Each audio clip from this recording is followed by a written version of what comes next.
Hey everybody, in this video we're going to do a walkthrough of how to make your own long wallet. We have a pattern in the description, it's the second link. Tools and materials are the first link, and so if you want to follow along with us and make your own, the pattern has tons of different options and we'll get into that in a minute.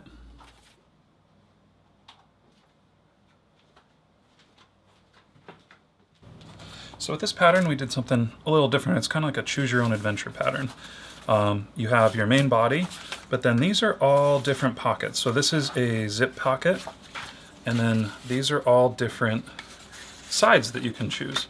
So if you want a flat side with maybe one big card pocket on one side, or this is our placement guide. So you put this on your piece of leather and you mark where the pockets land, and then you can line them up.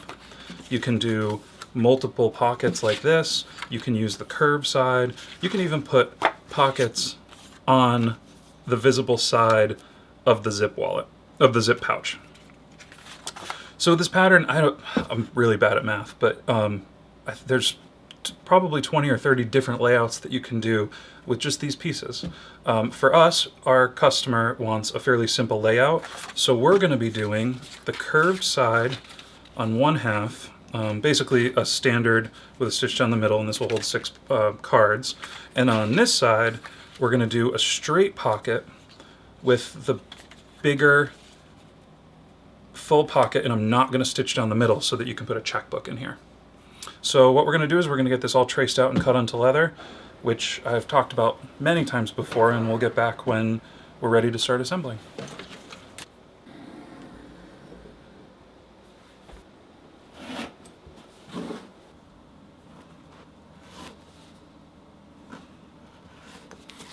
So we have all of our pieces cut. I've got this big guy here too, and then we went and burnished the tops of all the pockets.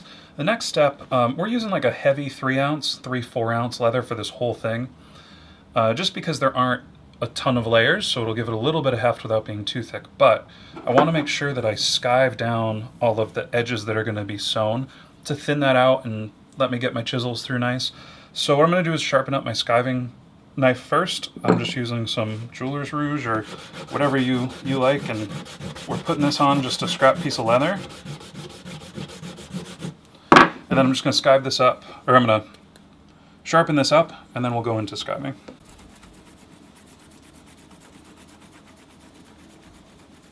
So skiving isn't necessary if you're using the right thickness of leather, but it's certainly a nice skill to have in your bag of tricks. And it takes a while to develop. The key is basically muscle memory. So I'm using a veg tan here. This is Herman Oak veg like we normally use. And veg tan's a little bit more dry than a bridal because it's not stuffed with oils. So it takes a little more force to get the knife through. What I always suggest is grab yourself a knife. This is one of the knives that Weaver sells. They have 3 different sizes. We have all 3. I like to use the middle one most of the time. And you can straight cut with it too. Keep it nice and sharp. You strop it, as I think I showed you before, just with some rouge. And what you're going to do is practice on scraps of bridle or something oily, because it's going to be a lot easier to glide your knife through. And that way you're going to learn the motions first, and after you get the muscle memory of what motions you need to make, then you can start using drier hides and working on using that control but applying a little more force to get through something like a veg tan. It's just a lot of practice, honestly. I mean, I went through tons and tons of scrap, just skiving, cut, skive, cut, just to practice, because what you're really looking for, at least what I'm looking for, is a nice bell skiver looking edge here.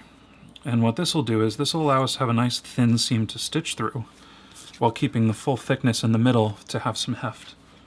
So once we have everything skived, I'm going to line our exterior shell. Now you don't have to do this.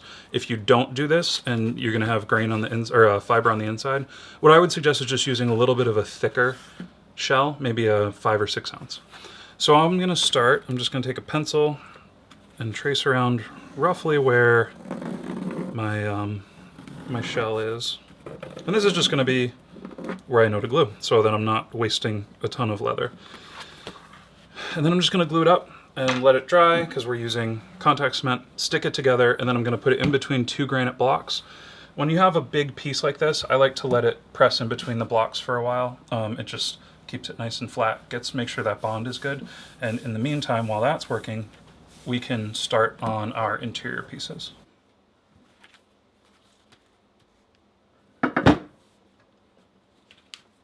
So while that's setting up, we're going to get our interior pieces assembled so that when it's done, we can assemble the whole wallet. Now, believe it or not, I find long wallets like this to be a bit more simple in assembly than a bifold, just because you don't have the tension of the interior pieces that you have to leave the gap for it to close and stuff. And with this pattern, you have plenty of options. Remember, there is the zip pouch feature. We're not using it, but it's included in the pattern. And if you haven't installed a zipper, I'll put the link in the description. We just did a nice long video showing step-by-step how to install a zipper like this. And you can put your card slots on top of it if you want. You can leave it plain. For us, we're going to do, one side is just going to have a cash slot and a receipt slot. The other side is going to have our T-pockets to hold 6 credit cards, or 6 slots for credit cards. And it'll be stacked like this.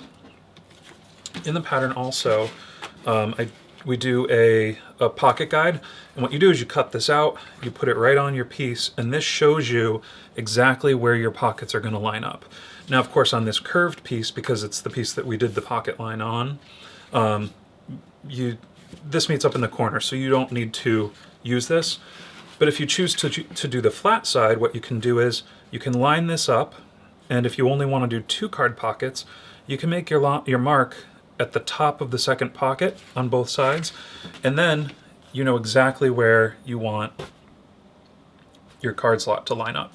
So the way I do these pockets, some people will glue the bottoms. I don't glue the bottom. I only glue the 2 tabs. And I'm going to go in and I'm going to line this up here.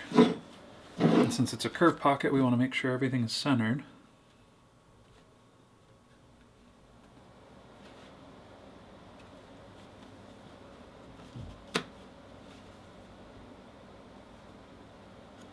And then I stick the tabs down. But we're not done. We can't just layer the next pocket over. What we need to do is we need to go in, and you can stitch all the way across this. You can do a little tack stitch. I'm just going to use my biggest chisel, and these are Weaver chisels in 5mm spacing. This is a 6-prong, and I'm going to do 1 stitch here and 1 stitch here. And what happens is, after we sew down the middle, we have 2 card pockets on either side. These stitches will prevent the cards from dropping all the way down the wallet.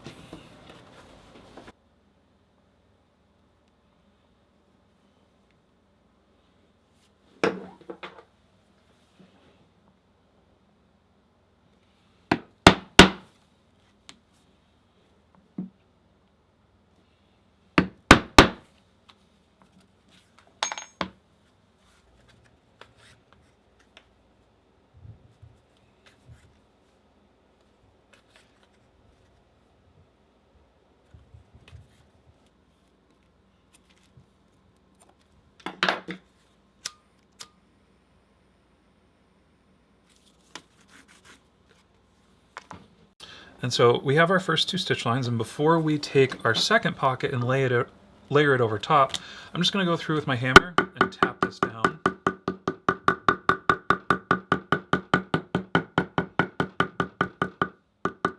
And what you're mainly doing is you're tapping down these stitches. If you want to use a thinner thread, if you're using a little more delicate leather, you can use a thinner thread here as well, because it won't be seen. But I always tap down this whole seam here, even though it's skived, just to do a little extra smushing, I guess. And then the next step is we're just going to line this up and do the same thing over again.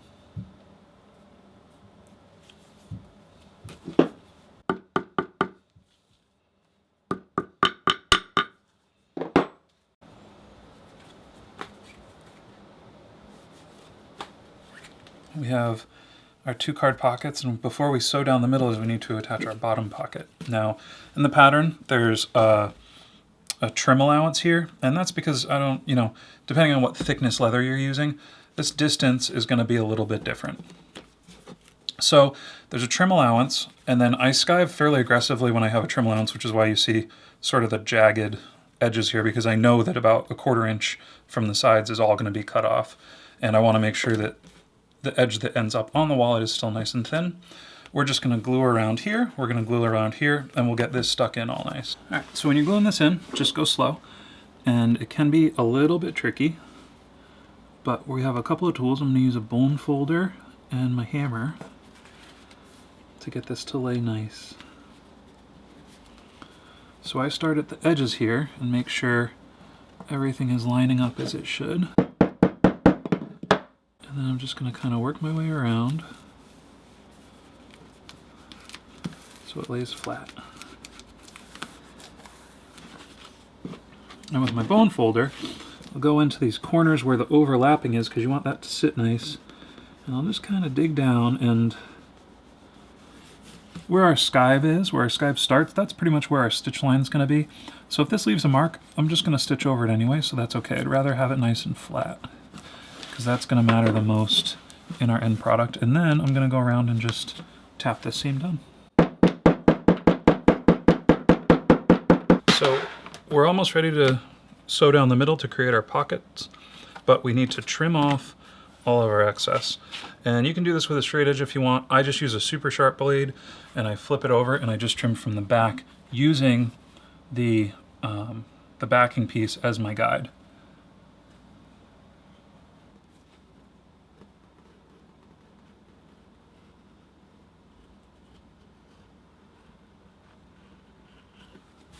Our last step is to mark and stitch our center line, which is going to divide the single piece into 2 card slots. Now I'm going to use the grid on my cutting board. I know this piece is 8 inches across, so I know that 4 inches, which is right here, is the center line down. So I'm just going to use a straight edge. What I've done is I've used my calipers to mark what my bottom stitch line is going to be, and I'm actually going to end this stitch line a little bit above it so that they don't fully meet up. That's a style decision. You can do it however you'd like to do it. So then I'm just going to come in with my straight edge and I'm going to use the lines on my cutting board again. And I'm just going to mark a line on each of these pockets down to about 3/8 of an inch from my stitch line here.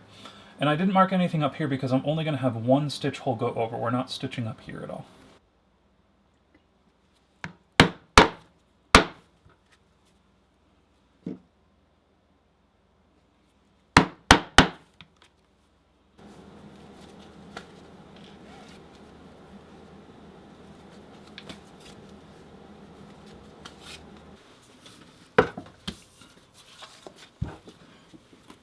We have our exterior shell glued to its liner, which is just another piece of edge tan.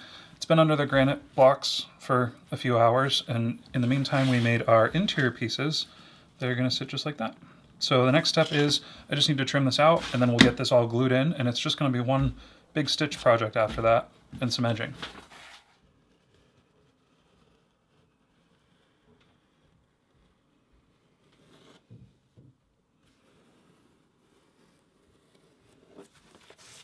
And so from here, it's a really simple process. We're just going to put in our interior pieces that we pre-made, and I'm going to mark them just a little below where they land, and this is just going to show me where to glue. And once we do that, it's just like all the other pieces. We're going to glue them in, and we're going to stitch around the outside.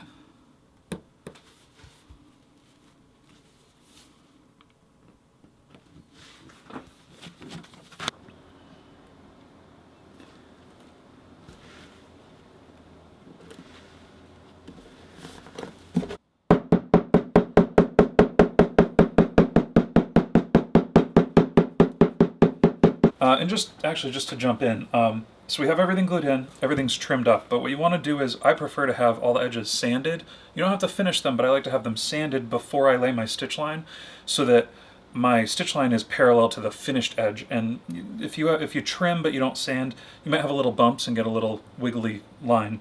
If you don't have something like Weaver's Power Edge Slicker, which has a drum sander on it, this is the method that you can use. It's very simple. You just put a piece of sandpaper down on your workbench.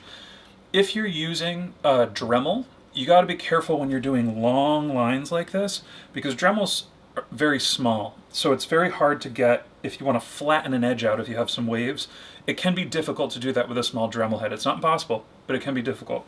This is a really simple analog way to make sure, as long as you have a flat surface, that this edge is going to be nice and straight. So all you do is you put a piece of sandpaper down. This is about 220 grit. And we're just going to go back and forth. It's not even a full piece of sandpaper. That is easier to use. This is just what we have laying around. And I'm just going to go back and forth. You can go one direction as well.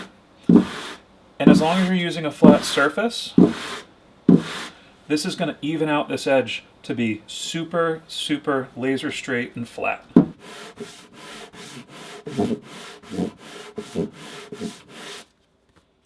So once we have our nice straight line here, I'm actually not going to bevel the edges yet because I like how this sharp edge gives me a nice solid connection with my dividers.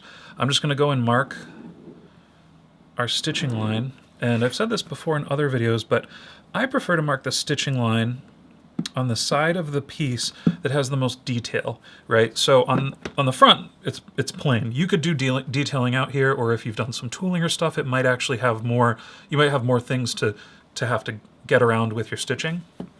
But in this example, I'm gonna have to punch on this side because I'm gonna wanna make sure that my stitches don't split seams and stuff.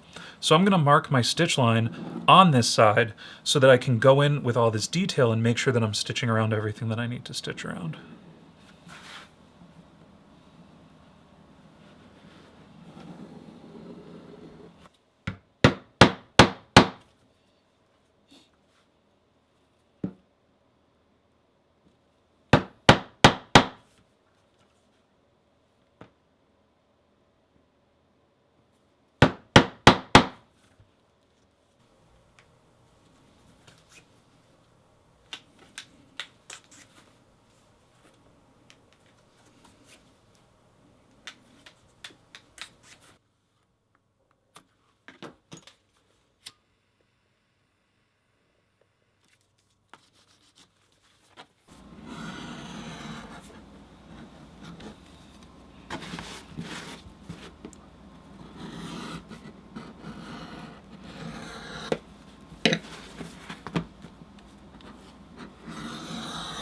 And before we burnish, I like to go through after I edge and just use like a 400 or 600 grit sandpaper and start to polish those edges a little bit and knock down any remaining angled edge. And if you want a full burnishing tutorial, we actually just put one out last week, so go check out last week's video for a nice long step-by-step guide on how we burnish these edges. I'm going to get these done and we'll come back when we're all finished to see the final product.